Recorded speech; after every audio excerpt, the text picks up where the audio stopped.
On today's podcast, if you want to be good at whatever it is you do, I'll be the first one to tell you, you got to be willing to do the work. You got to be willing to show up. You got to be willing to learn. There are going to be times that are going to be challenging and obstacles that are going to show up, and you're going to have grit to continue to develop and stretch yourself and develop those muscles in a way that's going to be challenging. So 10,000 hours of deliberate practice is required, of course. But let's not only focus on that. Let's make sure that we shift our eyes and our focus over to the other part of the research too that is directly tied to becoming that expert and that elite performer, that it also calls for 12,500 hours of deliberate rest, and 30,000 hours of sleep so that our bodies, our minds, our hearts can be ready when we need to perform at our best. What we'll talk about on today's podcast is you're better at everything that you do. You're a better everything, a human, a better partner or spouse, a better friend, a better parent, and certainly better at the work that you do when we are recharged and rested and rejuvenated. Welcome back to The Thermostat with Jason Barger. If you're currently on a commute, a walk, or just a micro break in your day, glad you're making time to step back, to think, and to reflect on the next steps on your journey. I've never been more convinced the best leaders and team cultures in the world are the ones that make time to step back, breathe in good oxygen, and calibrate their thermostat. I hope today's conversation leaves you feeling grounded and inspired. Now let's dive into today's topic to engage our minds and hearts in order to authentically lead and create compelling cultures wherever we are in the world. Hey everybody, it's Jason, and welcome back to the Thermostat Podcast. Wherever you are, however you're coming to the podcast today, welcome back. So glad that you are here. If you are one of the OGs, one of the people that have been with this podcast from the very beginning, welcome back. So glad you are here. If you are new to the podcast, welcome. I'm so excited about the ways that this continues to grow and the podcast continues to spread. And we're well over 125 episodes now. And so if you're new to the podcast, go back. Check it out. So many great topics and nuggets that you can share, and also some great conversations with thought leaders that have joined me on this, some amazing conversations that have taken place as a part of this podcast. So glad you're here. My commitment to everybody is that this will continue to be a place in your day, in your week, in your month, part of your practice, a place for you to step back, to think, to be filled with some messages of positivity and help you kind of breathe in some good oxygen and think about the temperature that you're trying to set in your life, in your work, and the culture that you're creating with the people around you. Because you've heard me say this, and I'll continue to say it, I'm more convinced of this than ever, that authentic leadership is just needed in the world right now. We need to show up and be genuine, authentic people. We've always needed this, but more now than ever, of course. We need this. And so in the world that has so much division and angst and challenges and uncertainty, that leaders that can show up and authentically care for people, make genuine connections, and also then rally people around accomplishing something that we can't on our own, missions greater than ourselves, and then create compelling cultures where people want to be a part of it and people feel cared for and all of that. This is really important stuff. So excited about everybody who continues to be a part of this conversation. Before we dive into today's topic, if you'll do me the quick favor, if you'll rate this podcast 5 stars, every time I do that, that's so I hate that I have to ask for this, but thank you for doing it. 5 stars, if you'll do that, that helps people find the podcast. It amplifies it, the way the algorithms work, so people can find the podcast. Ratings and then reviews. If you'll leave a nice review, your own words about the podcast, that always helps on whatever podcast platform you're listening on. That would be really helpful. And then, of course, just sharing it with the people in your network, sharing it on social media. If there's an episode that resonates with you, sharing that with your colleagues and inviting people to be a part of these conversations. Those are really authentic and great ways that it can continue to spread, and I am eternally grateful for anybody that takes the time to do that. So on today's podcast, this is a plea from me to you to make sure that you take some time off this summer. And on this episode, we're going to define what I mean by that kind of time off, of not just maybe a family vacation, although I hope you do that as well. But I hope you also are able to, find some time to really rest and unplug and think differently about your life and work in a way that really refuels you and brings a deeper sense of rest and rejuvenation to you. And I think the summer is a great time to do that.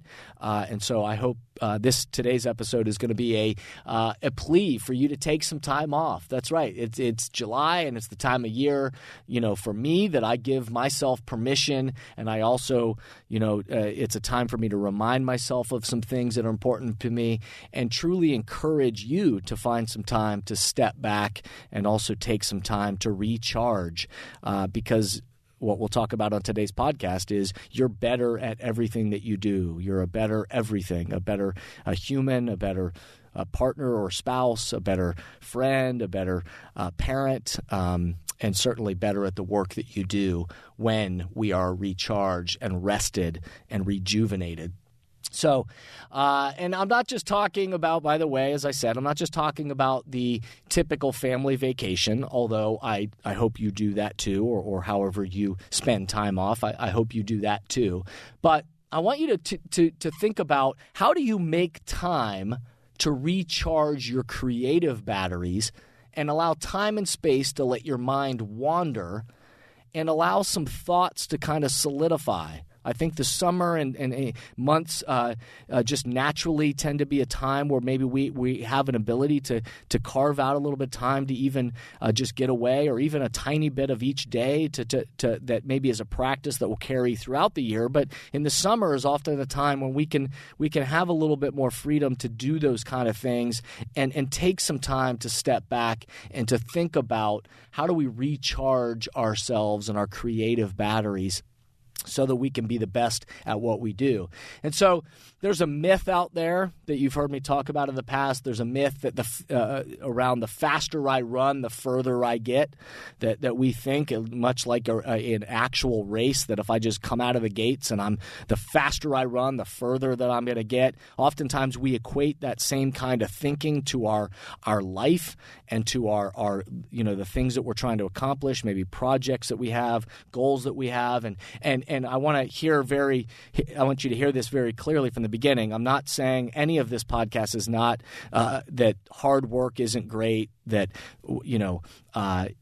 giving it your all, going above and beyond, showing grit, all of that is critical to accomplishing anything of significance in the world. But what I want to focus in on this podcast is making sure that we also understand the irrefutable power of rest, and the way that rest remind us of that, how that actually plays a key factor in our elite performance and on being at our best when we need to be at our best. But oftentimes the myth that we buy into, that faster I run, the further I get, and the truth of it is that it's not just the faster I run. Yeah, again, we got to all work hard, but the truth is that true rest that rejuvenates us so that we can be at our best when it's time to be at our best, plus clarity on where is it we're trying to go and what is it we're trying to do. If you listen to the last episode, you'll know about that process of leading change and how much clarity is a part of it.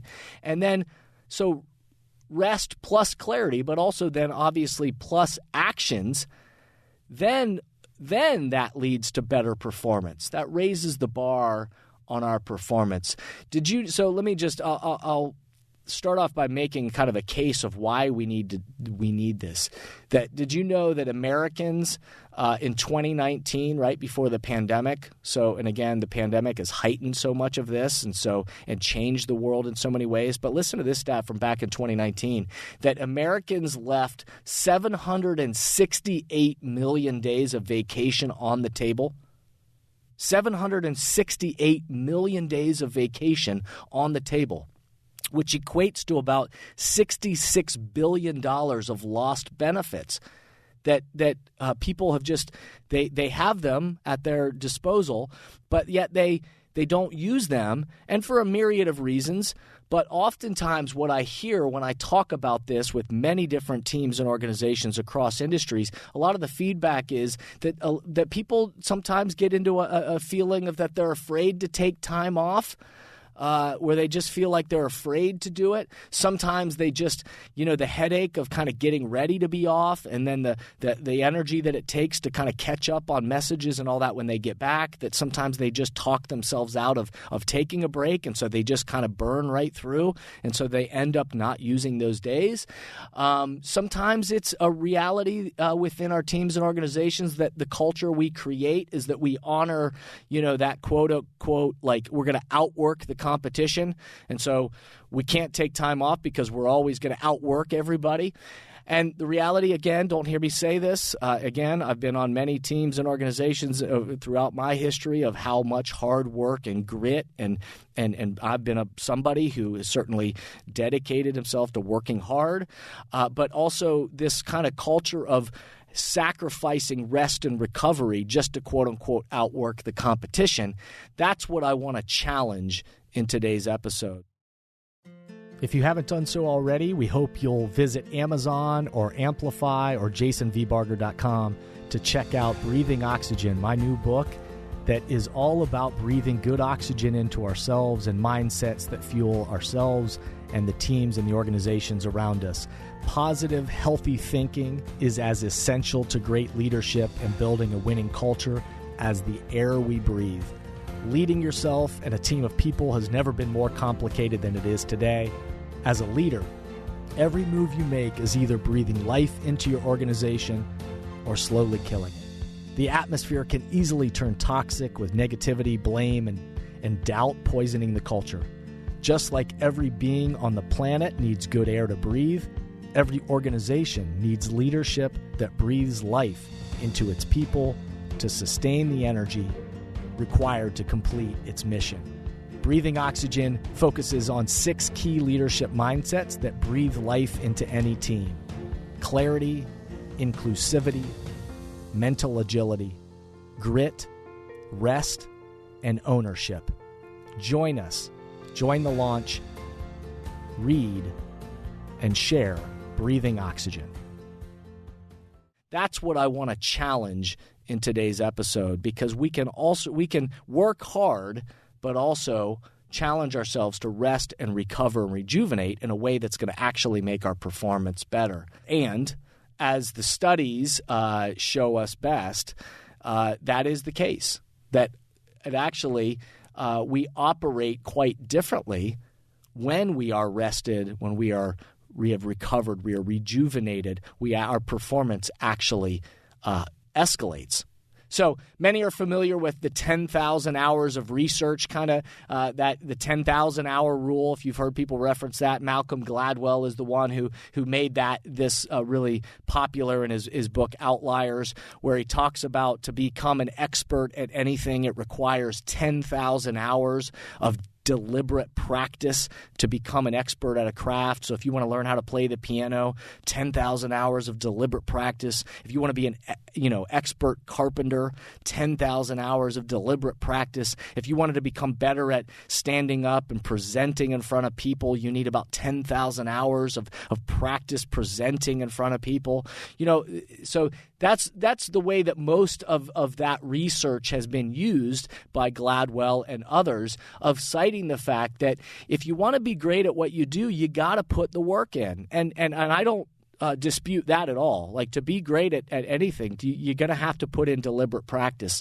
But the part of the study and the research where that 10,000 hours came from, the part of it, unfortunately, that doesn't get talked about is also connected to that. We often stop at just that 10,000 hours of deliberate practice, and we don't talk about any of the rest of it.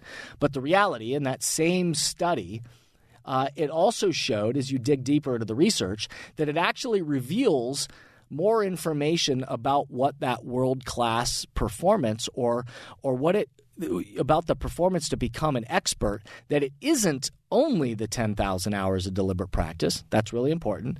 But it's also 12,500 hours of deliberate rest that's called out in the research, and then 30,000 hours of sleep. And so, again, we oftentimes hijack just the first part of the research and the study to focus on the hard work element that you got to put in the practice.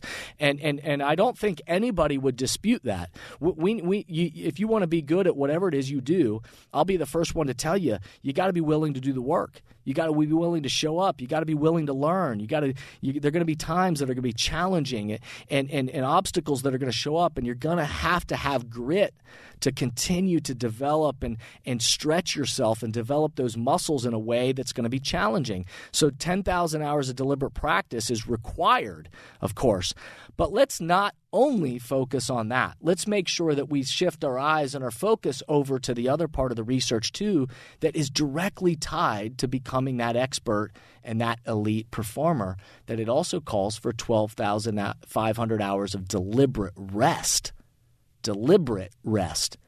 and 30,000 hours of sleep so that our bodies, our minds, our hearts can be ready when we need to perform at our best.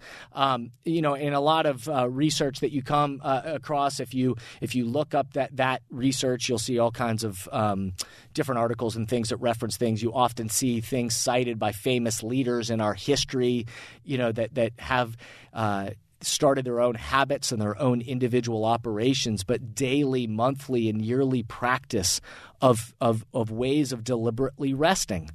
Again, not just talking about taking a family vacation once a year that many people also report. Unfortunately, mine tend to be pretty restful depending on what we want to do. But a lot of people say, they go on a family vacation and it's certainly fun, but they don't come back all that rested. They may come back with a break of getting away from things. But when we really dial into deliberate rest, it's not just that once a year family vacation. It's on a daily and weekly and monthly, quarterly, yearly. What is the practice where we deliberately allow ourselves to rest? And so again, studies cite famous leaders in our history that have become kind of famous with their practice of micro naps.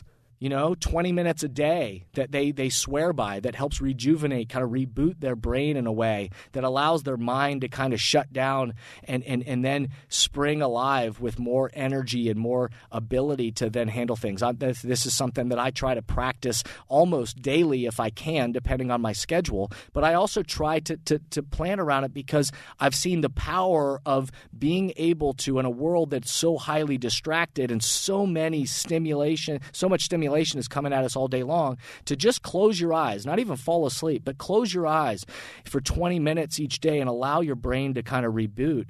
The power in that of allowing yourself to rest, that I come out of those 20 minutes sharper, more energy, more able to accomplish whatever is next on my task. And there are a bunch of people that in research that certainly backs that up. But examples that you can see of that, of certainly vacations. You've heard about people like Bill Gates and others that have their think weeks.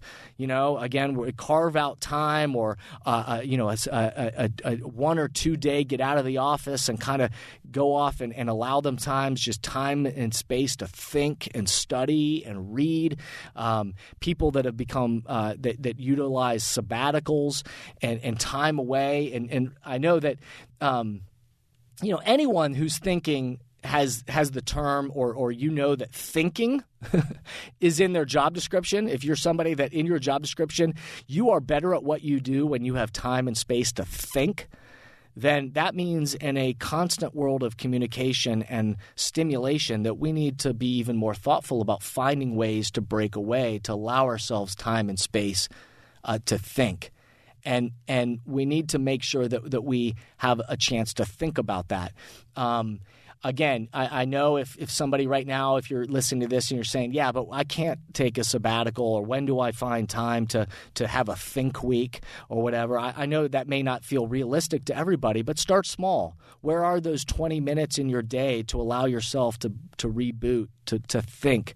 Where's that time in your day where you take a walk just to get yourself up away from your desk and allow your mind to wander? There's research that shows how important and vital that is to just movement and what that does to the creative process. are there times where maybe it's not weekly or monthly, but is there times throughout your year where you could strategically plan, a day off where it's not just, go, do something, but it's a unscheduled time to allow yourself to think, to study, to allow your brain to kind of to rest. So those are some of the things for you to be thinking about. All of us have our own personal biorhythm, which I'm going to do a whole episode on this coming up, but talking about biorhythm, just so that we better understand it. But all of us have our own particular individual biorhythm that we have our energy levels flow throughout an average day. I'm a very early morning person. My most creative times are in the morning, and then I tend to have a dip around 2 in the afternoon, and then I get a second wind around 3 o'clock in the afternoon that kind of goes up and continues into the evening.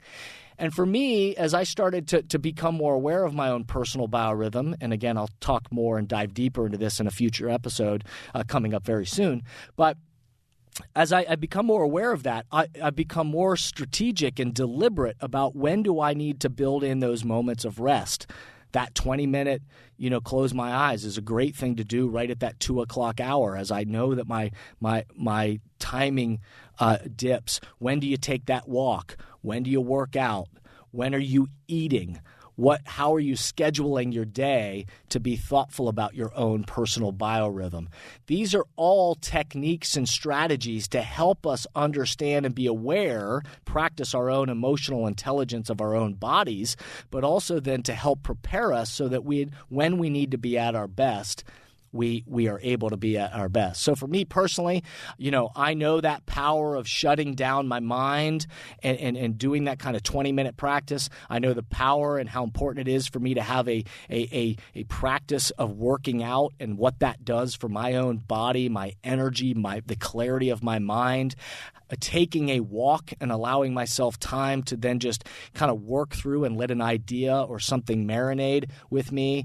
I know how critical it is for me to get, I'm not somebody that requires 8 hours of sleep. I'm somebody that can really do that on less, but I also know how important sleep is to my energy and my clarity. I also am somebody that tries to practice that idea of a sabbatical. Now, again, I'm lucky that I work. I own my own business, and I have great partners in places that I'm supporting. But I also have to honor that in order to be at my best, when they need me at my best, I also have to carve out time for me to get away from work, to have my own time for study, for reflection, my own development, my own feeding of myself, so that then I'm able to feed other people. And so you may be familiar with the Wallace 4-stage of the creative process. It's something that was highlighted and kind of coined back in 1926, so it's something that's been around for a long time. But the Wallace they identified kind of these 4 stages of the creative process. The first step of any creative process is preparation. And so we need to be able to prepare ourselves to be creative.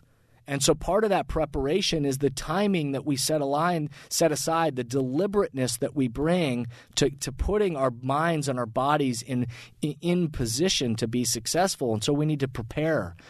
Then there's the second phase is or part of the creative process is incubation.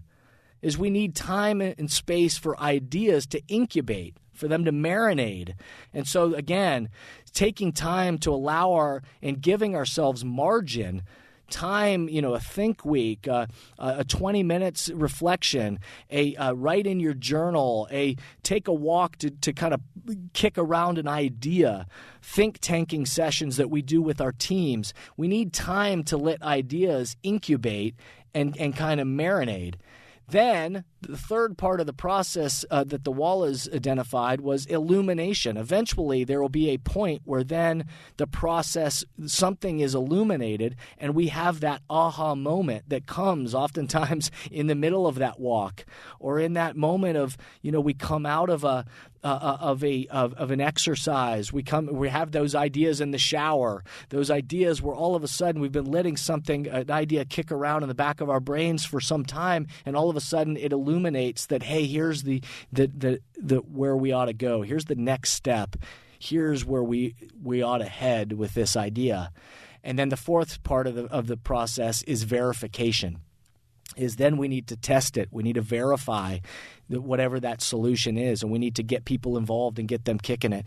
And oftentimes people, many people debate that there ought to be more stages to this creative process. Again, the Wallace coined back in 1926. So I think we've learned a lot since then. But there's probably a debrief part of that, of being able to then, once we've verified it with other people and we get an idea in the marketplace, or we get an idea, filtering throughout our culture, our team, is we need then time to step back and kind of debrief it. And then to make sure that we are continued aligned around the purpose moving forward. So the most creative thinkers, teams, and organizations allow time and space. They realize it is part of a world-class performance. The process of rest and time to think and time to be able to let things incubate is a part of world-class performance. It's not an extra. From the book Rest, Why You Get More Done When You Work Less by Alex Sujang Kim Pang. A great book, Rest, Why You Get More Done When You Work Less. I encourage you to look it up, and we'll try to put that in the show notes about that book, Rest. He says this, which I think is great, which he talks about a lot of this stuff in that book, Rest, and ideas that I think are at least connected to what I'm talking about today. As we move into a world, this is what Alex says in the book, as we move into a world and economy that seems to defy the constraints of geography and time, that operates globally and 24/7, we feel the need or pressure to work continuously, to ignore our body's clocks and push on an event when our bodies are pleading to rest. But this is a mistake. And part of what we're learning, again, as he's pointing that out, is that our world-class performance, or however you rate or aim for whatever you want your performance is, simply put, is directly tied to our ability to deliberately practice, again, put in the work, but it's also connected to our ability to deliberately rest in order to think, to grow, and evolve our lives and work. That's where our best performance lies. It's not just in deliberate practice, but it is in that deliberate rest and recovery as well. So, and the culture for how we coach, how we teach, how we develop other people and develop ourselves and the people around us, we are modeling that for them. So leaders, teams, organizations, we play an enormous role in the future, and how we honor and begin to identify ways in which we encourage each other to rest and recover so that we can be at our best. I believe it's our leaders, our teams, our places of employment that are going to lead the way in helping us raise the bar on our own rest and recovery and well-being that's connected to our leadership, our actions in the world, and help us to be co-creators and participants in creating a culture that people want to be a part of. And the best places, the best leaders, teams, and organizations are the ones that are becoming more evolved in our thinking around this and are really practicing this. They already realize that connection between deliberate rest and performance, and are then going out of their ways to say, how can we help set our people up so that they can be at their best and also live thriving lives and thriving careers, and that are really bringing their best work to the table. So some questions to ponder along the way on our journey. When will you intentionally, deliberately, and strategically rest in the coming months? When and how will you give your mind and your heart space to wander and rejuvenate? Rest, laugh, enjoy, be with people you love, have fun, and your performance will be better. Remember, the best leaders, teams, and cultures on the planet stimulate progress by recalibrating their thermostat together.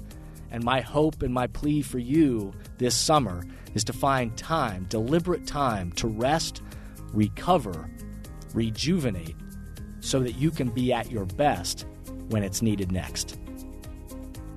Thank you for listening to today's podcast, and I hope the messages and questions stimulate positive change along your path. As always, if these messages resonate with you and add value to your life, I hope you'll help amplify them throughout the world. Please rate, comment, and share on whatever podcast or social media platform you're using, and share this podcast with the people in your life or work who should be part of these conversations. That way, this spirit does, in fact, spread. If these messages or developing leaders and culture would be helpful to you and your organization, please contact us at jasonvbarger.com, jasonvbarger.com. And remember, we are all ambassadors for the culture we want to create in our life and work. We have to own the vision we want to be a part of. The future of leadership is you, is me, is us. Be a thermostat.